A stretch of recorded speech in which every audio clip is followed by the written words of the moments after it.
সুপ্রিয় শিক্ষার্থীবৃন্দ, হিসাব বিজ্ঞানের অনলাইন ক্লাসে তোমাদের স্বাগত জানাচ্ছি।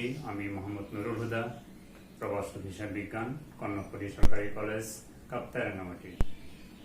আজকে আমার এই ক্লাসটি একাদশ ও দ্বাদশ শ্রেণীর জন্য হিসাব বিজ্ঞান প্রথম পত্র অধ্যায় দ্বিতীয় অধ্যায় আছে হিসাবের বইসমূহ। এটা এই অধ্যায়ের 12তম ক্লাস। গত ক্লাসে আমরা খতিয়ান সম্পর্কে বিস্তারিত আলোচনা করেছি এবং জাবেদা ও খতিয়ান সম্পর্কিত একটি সৃজনশীল প্রশ্নের সমাধানও করেছিলাম। আজকের ক্লাসে আমরা আরেকটি জাবেদা ও খতিয়ান সম্পর্কিত একটি সৃজনশীল প্রশ্নের সমাধান করব। প্রশ্ন হিসেবে এটা হলো আমার 9 নম্বর প্রশ্ন। আমি প্রশ্নটা নিয়েছি কুমিল্লা বোর্ড 2019-এর 3 নম্বর অঙ্ক। আজকের ক্লাসে আমি এই সৃজনশীল অঙ্কের সমাধান করে তোমাদেরকে দেখাবো। আমি প্রশ্নটা একটু পড়ি।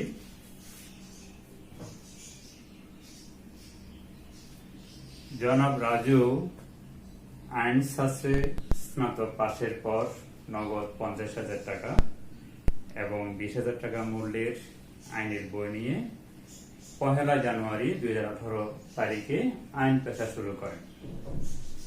প্রথম মাসে তার সম্পাদিত লেনদেন সমূহ নিম্নরূপ: জানুয়ারি 5 তারিখ নগদে অফিস সরঞ্জাম ক্রয় 8,000 টাকা, 10 তারিখ চেম্বারে ভাড়া পরিশোধ 10,000 টাকা, 12 তারিখ ধারে সাপ্লাইজ ক্রয় 4,000 টাকা, 15 তারিখ মক্কেলকে সেবা প্রদান বাবদ নগদ প্রাপ্তি 20,000 টাকা, 20 তারিখ মক্কেলকে সেবা প্রদানের লক্ষ্যে অগ্রিম গ্রহণ 7,000 টাকা, 22 তারিখ ধারে আইনি সেবা প্রদান 10,000 টাকা, 31 তারিখ উপযোগ খরচ পরিশোধ 1,500 টাকা। এবার আমার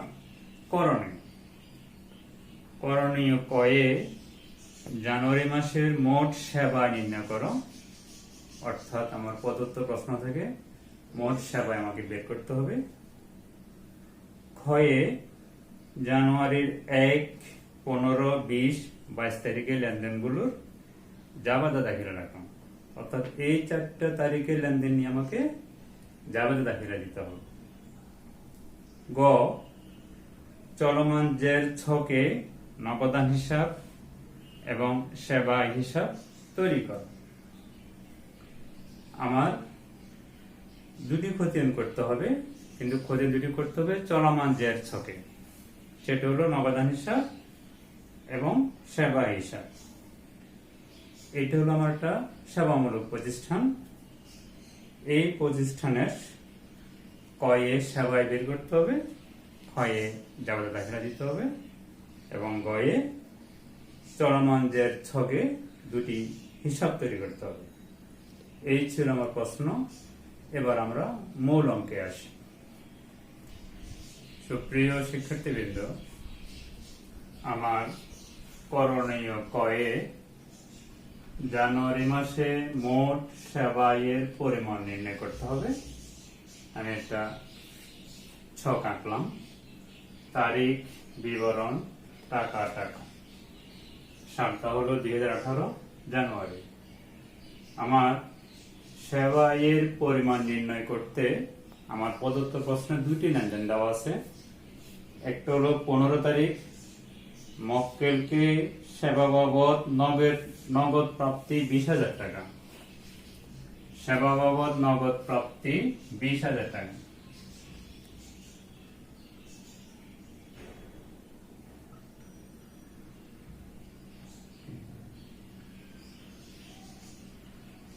মক্কেলকে সেবা বাবদ নগদ প্রাপ্তি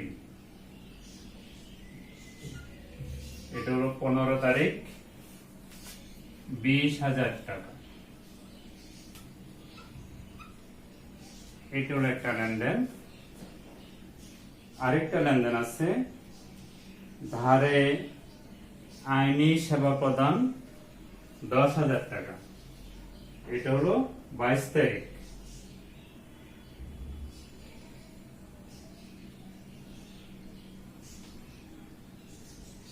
ধারে আইনি সেবা প্রদান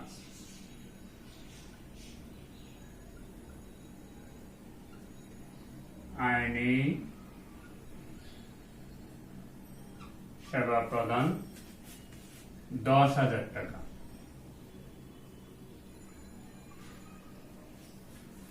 আমার প্রদত্ত প্রশ্নে এই দুটি লেনদেনই ছিল, যোগ করলে হবে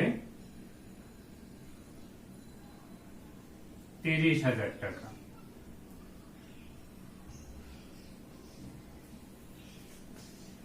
মোট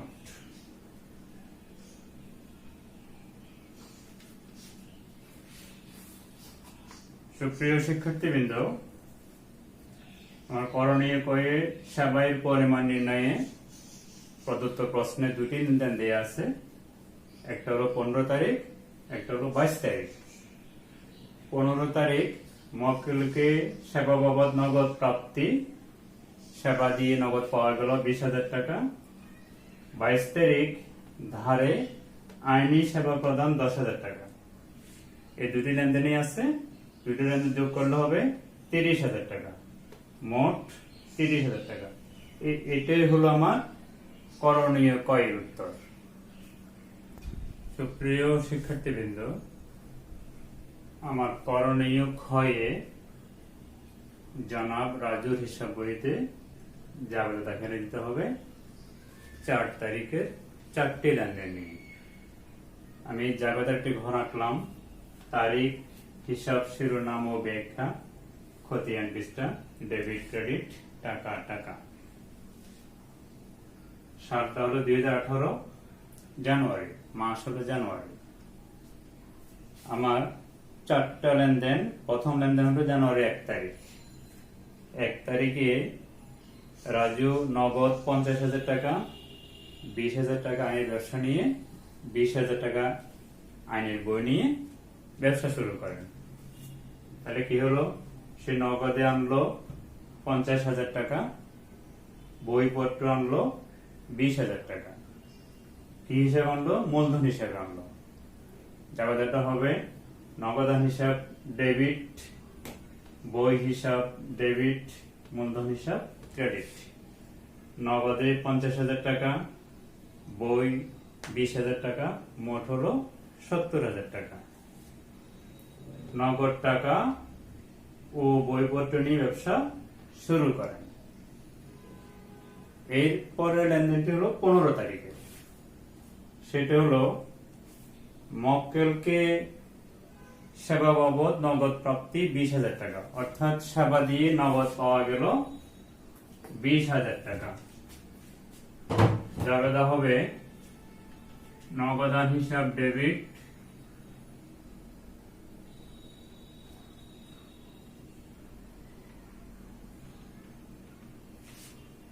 সেবায় হিসাব ক্রেডিট।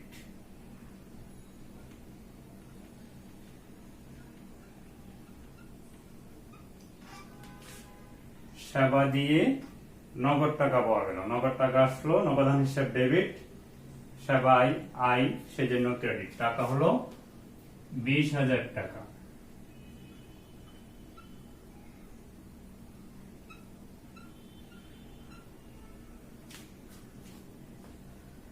যেহেতু নগদে সেবা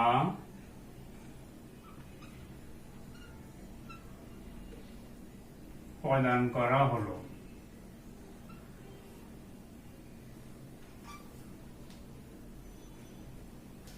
সেবা দিয়ে নগদ টাকা পাওয়া গেলে নগদান হিসাব ডেবিট হবে, সেবা হিসাব ক্রেডিট হবে।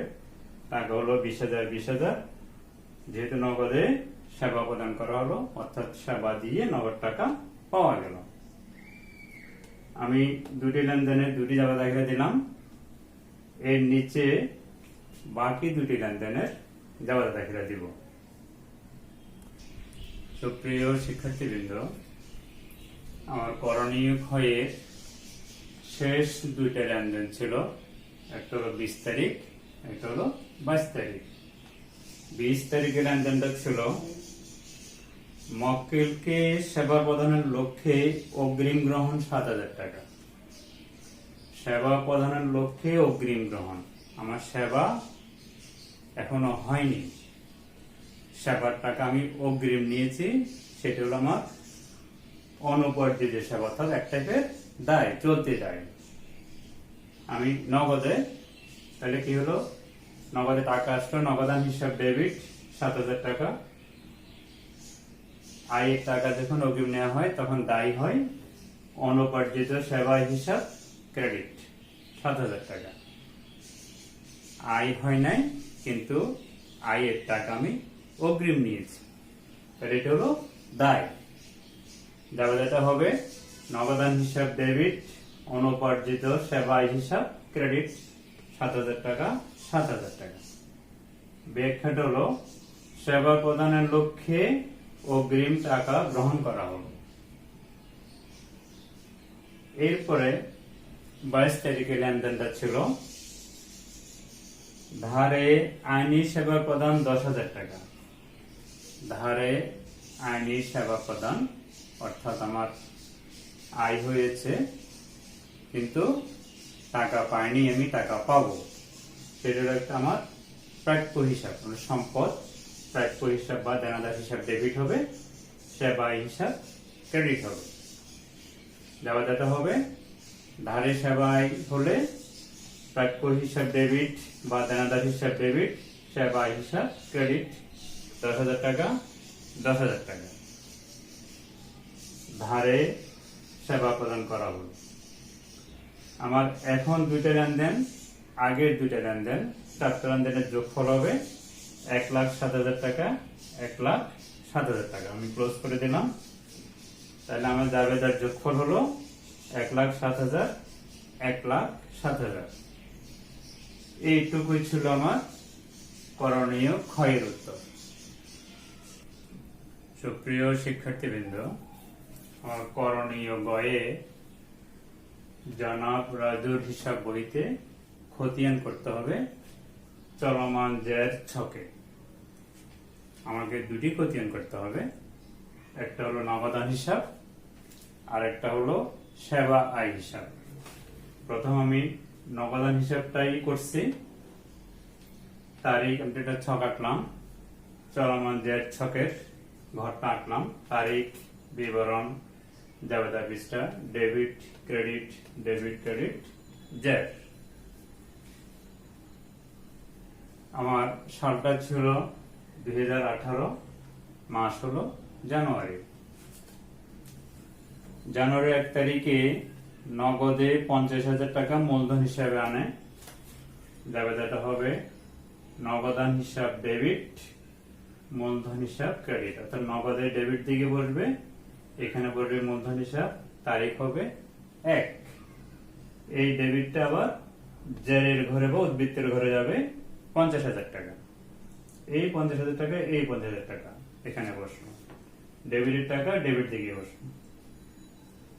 জানুয়ারির 5 তারিখে অফিস সরঞ্জাম ক্রয় 8,000 টাকা। জাবেদাটা হবে অফিস সরঞ্জাম হিসাব ডেবিট, নগদান হিসাব ক্রেডিট, নগদের ক্রেডিট দিকে 8,000 টাকা, এখানে বসবে অফিস সরঞ্জাম হিসাব। তারিখ হলো 5 তারিখ।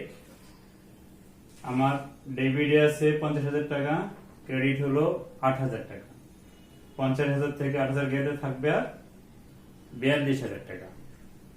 আমার অটোমেটিক্যালি যোগ বিয়োগ হয়ে যাচ্ছে, চলমান যেটা চলমান থাকলো। জানুয়ারি 10 তারিখ ভাড়া প্রদান 10,000 টাকা। জাবেদাটা হবে ভাড়া হিসাব ডেবিট, নগদান হিসাব ক্রেডিট, নগদের ক্রেডিট দিকে, এখানে বলবে ভাড়া হিসাব, তারিখ হলো 10 তারিখ। ডেবিটে আছে 42,000 টাকা, ক্রেডিট হলো 10,000 টাকা, বিয়োগ করলে থাকবে 32,000 টাকা। এরপরে 15 তারিখ। 15 তারিখে মক্কেলকে সেবা বাবদ নগদ প্রাপ্তি 20,000 টাকা। মক্কেলকে সেবা দিয়ে নগদ পাওয়া গেল 20,000 টাকা। দেবদাটা হবে নগদান হিসাব ডেবিট, সেবা হিসাব ক্রেডিট। নগদের ডেবিট দিকে এখানে বলবে সেবায়, তারিখ হলো 15। এটাও ডেবিট, এটাও ডেবিট, দুইটি ডেবিট যোগ হয়ে হবে 52,000 টাকা। 32,000 টাকা, 20,000 টাকা হবে 52,000 টাকা। 20 তারিখ মক্কেলকে সেবা প্রদানের লক্ষ্যে অগ্রিম গ্রহণ 7,000 টাকা। এবার যাবাদাই করেছিলাম নগদান হিসাব ডেবিট, অনুপার্জিত সেবা হিসাব ক্রেডিট। নগদের ডেবিট দিকে 7,000 টাকা, এখানে বসবে অনুপার্জিত সেবা হিসাব। তারিখ হলো 20 তারিখ। নগদে টাকা আসছে, এখানে ডেবিট 52,000 টাকা, ডেবিট 7,000 টাকা, দুটি ডেবিট যোগ হয়ে হবে 59,000 টাকা। জানুয়ারি 31 তারিখ উপযোগ খরচ প্রদান 1,500 টাকা। দেওয়াটা হবে উপযোগ খরচ হিসাব ডেবিট, নগদান হিসাব ক্রেডিট। নগদান হিসাব ক্রেডিট, এখানে হবে উপযোগ খরচ হিসাব। তারিখ হলো 31 তারিখ।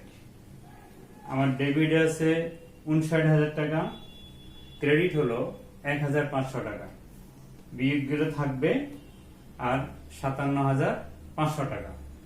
59,000 বিয়োগ 1,500 থাকবে 57,500 টাকা।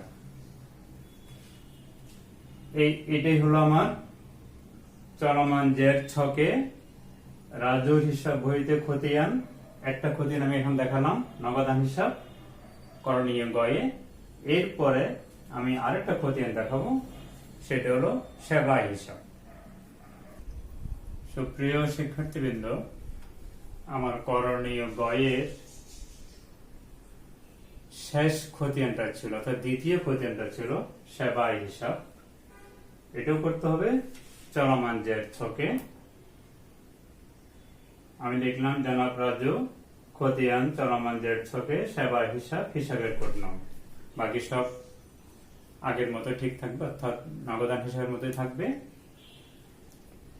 সাল 2018, মাস জানুয়ারি। আমার সেবা হিসাবে দুটি লেনদেনে যাচ্ছে। 15 তারিখ মক্কেলকে সেবা দিয়ে নগদ প্রাপ্তি।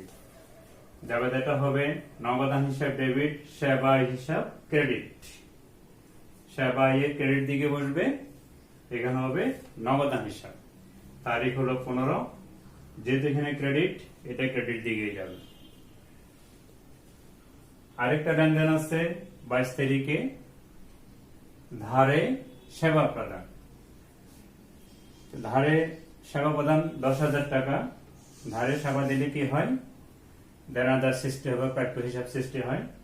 দেওয়াটা হবে প্রাপ্য হিসাব ডেবিট, সেবা হিসাব ক্রেডিট। সেবা হিসাব ক্রেডিট 10,000 টাকা, এখানে হবে প্রাপ্য হিসাব। তারিখ হলো 22 তারিখ।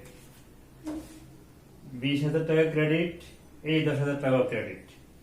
ক্রেডিট ক্রেডিট যোগ হয়ে হবে ক্রেডিট দিকে 30,000 টাকা। 20,000 যোগ 10,000 হবে 30,000 টাকা। সুপ্রিয় শিক্ষার্থীবৃন্দ, আমার করণীয় গয়ের সেবা হিসেবে আর কোনো লেনদেন নেই, অর্থাৎ আমার সেবা হিসাবের জের বা ব্যালেন্স হলো 30,000 টাকা। সুপ্রিয় শিক্ষার্থীবৃন্দ,